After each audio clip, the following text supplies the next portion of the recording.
सोचिए, अगर एक गरीब औरत की गोद में ऐसा बच्चा आ जाए जिसकी वजह से उसकी जिंदगी ही नहीं पूरी दुनिया बदल जाए।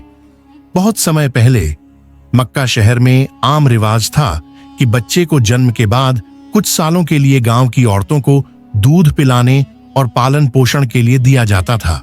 इसका कारण यह था कि गांव की हवा साफ होती थी और बच्चे स्वस्थ, मजबूत और साफ सुथरी भाषा बोलना सीखते थे। उसी दौर में हजरत आमिना रजियल्लाहु अन्हा के यहाँ एक प्यारे बेटे का जन्म हुआ, वही जो आगे चलकर पूरे संसार के लिए रहमत बने, हजरत मोहम्मद मुस्तफा सल्लल्लाहु अलैहि वसल्लम। गांव की औरतें मक्का आईं ताकि बच्चों को गोद ले जा सकें। उनमें एक औरत थी, बीबी हलीमा सादिया।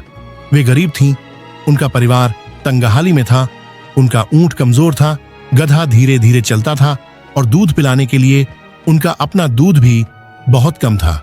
इस वजह से हर औरत अमीर परिवार के बच्चों को लेने लगी और अनाथ मोहम्मद सल्लल्लाहु अलैहि वसल्लम को कोई लेने के लिए तैयार नहीं हुआ। बीबी हलीमा के दिल में कुछ हुआ। उन्होंने कहा, मैं क्यों खाली लौट जाऊं, चलो इस बच्चे को ले लेती हूं। जैसे ही उन्होंने मोहम्मद सल्लल्लाहु अलैहि वसल्लम को गोद में लिया, उनके दिल में सुकून उतर आया।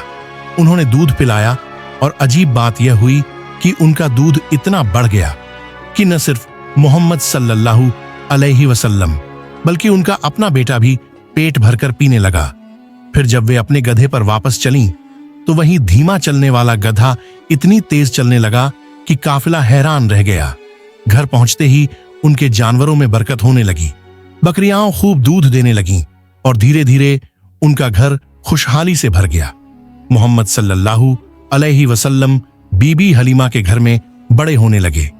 वे बहुत मासूम, सच्चे और सुंदर थे। सब उनसे बहुत मोहब्बत करते। हलीमा और उनका परिवार उन्हें अपनी आंखों का तारा मानते। ये बरकत और रहमत उनकी जिंदगी भर साथ रही और बीबी हलीमा अक्सर कहती, मोहम्मद को लेने के बाद हमारी जिंदगी बदल गई। ये बच्चा बहुत बरकत वाला है। इस तरह अल्लाह ने अपने प्यारे नबी सल्लल्लाहु अलैहि वसल्लम को बचपन से ही रहमत और नूर का जरिया बना दिया। बीबी हलीमा और उनका परिवार हजरत मोहम्मद सल्लल्लाहु अलैहि वसल्लम से बहुत मोहब्बत करने लगे। वे उन्हें अपना ही बेटा समझकर पालते थे। मोहम्मद सल्लल्लाहु अलैहि वसल्लम हमेशा साफ सुथरे रहते, कभी झगड़ा नहीं करते और उनके चेहरे पर एक नूर, रोशनी दिखाई देता। गांव के बच्चे अक्सर खेलते खेलते शरारतें करते, लेकिन मोहम्मद सल्लल्लाहु अलैहि वसल्लम हमेशा सच्चाई और अच्छाई की बात करते। जब भी वे बाहर खेलते तो आसमान से बादल उनके ऊपर साया करते ताकि धूप की गर्मी उन्हें न लगे। यह देखकर लोग हैरान रह जाते। एक दिन का वाकया बहुत मशहूर है। मोहम्मद सल्लल्लाहु अलैहि वसल्लम अपने दूध भाइयों के साथ खेल रहे थे कि अचानक दो फरिश्ते सफेद कपड़ों में आए।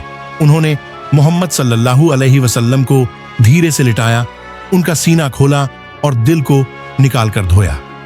उन्होंने उसे झमझम के पानी से साफ किया और फिर वापस रख दिया। बच्चों ने यह देखा तो डर गए और भागकर बीबी हलीमा को बताया। वे दौड़कर आईं तो देखा कि मोहम्मद सल्लल्लाहु अलैहि वसल्लम बिल्कुल ठीक हैं, सिर्फ उनके चेहरे पर थोड़ी सी सफेदी सी झलक रही है। यह देखकर बीबी हलीमा और उनके शौहर समझ गए कि यह बच्चा कोई आम बच्चा नहीं है, बल्कि अल्लाह का चुना हुआ नूर है। कई साल गुजर गए। जब मोहम्मद सल्लल्लाहु अलैहि वसल्लम लगभग 4 या 5 साल के हुए तो बीबी हलीमा उन्हें वापस मक्का ले आईं। उन्होंने सोचा कि अब वे अपनी असली मां हजरत आमिना के पास रहें, लेकिन हलीमा का दिल भारी था। उन्हें मोहम्मद सल्लल्लाहु अलैहि वसल्लम से इतनी मोहब्बत हो गई थी कि वे बार बार रोने लगती। विदाई का वह पल बहुत भावुक था। बीबी हलीमा अक्सर कहा करती, मोहम्मद सल्लल्लाहु अलैहि वसल्लम सिर्फ मेरे लिए नहीं बल्कि पूरी दुनिया के लिए रहमत बनकर आए हैं, उनका होना ही बरकत है। इस तरह हजरत मोहम्मद सल्लल्लाहु अलैहि वसल्लम का बचपन बीबी हलीमा की गोद में बरकत, रहमत और मोहब्बत से भरा हुआ गुजरा। बीबी हलीमा ने जब हजरत मोहम्मद सल्लल्लाहु अलैहि वसल्लम को उनकी मां हजरत आमिना के हवाले किया तो उनका दिल बहुत भारी हो गया, मगर वे जानती थीं कि अब यह बच्चा अपनी असली मां के पास रहेगा।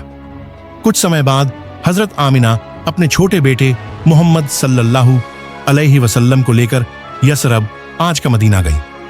वहां उन्होंने रिश्तेदारों से मुलाकात की, लेकिन वापसी में एक बड़ा दुखद हादसा हुआ। हजरत आमिना का अबवा नाम की जगह पर इंतकाल हो गया। सोचिए, कितनी छोटी उम्र में मोहम्मद सल्लल्लाहु अलैहि वसल्लम अनाथ हो गए। पहले पिता फिर मां भी इस दुनिया से चली गईं। अब उनका सहारा उनके दादा अब्दुल मुत्तलिब बने। वे अपने पोते से बहुत मोहब्बत करते थे, हर जगह उन्हें अपने साथ रखते, यहां तक कि काबा के पास बैठने की इजाजत सिर्फ उन्हें देते। जब मोहम्मद सल्लल्लाहु अलैहि वसल्लम 8 साल के हुए तो दादा भी इस दुनिया से रुखसत हो गए। अब उनके चाचा अब्बू तालिब ने उनकी परवरिश की जिम्मेदारी ली। अब्बू तालिब गरीब थे, लेकिन मोहम्मद सल्लल्लाहु अलैहि वसल्लम को अपनी जान से बढ़कर चाहते थे। बचपन से ही मोहम्मद सल्लल्लाहु अलैहि वसल्लम में अनोखी खूबियां नजर आती। वे कभी झूठ नहीं बोलते, कभी किसी का हक नहीं मारते। लोग उन्हें अल अमीन यानी सच्चा कहते हैं और ईमानदार कहने लगे। जब वे जवान हुए तो व्यापार करने लगे। उनका व्यापार इतना ईमानदारी और भरोसेमंद तरीके से चलता कि हर कोई उन्हें अपना माल सौंप देता। धीरे धीरे उनका नाम मक्का में फैल गया।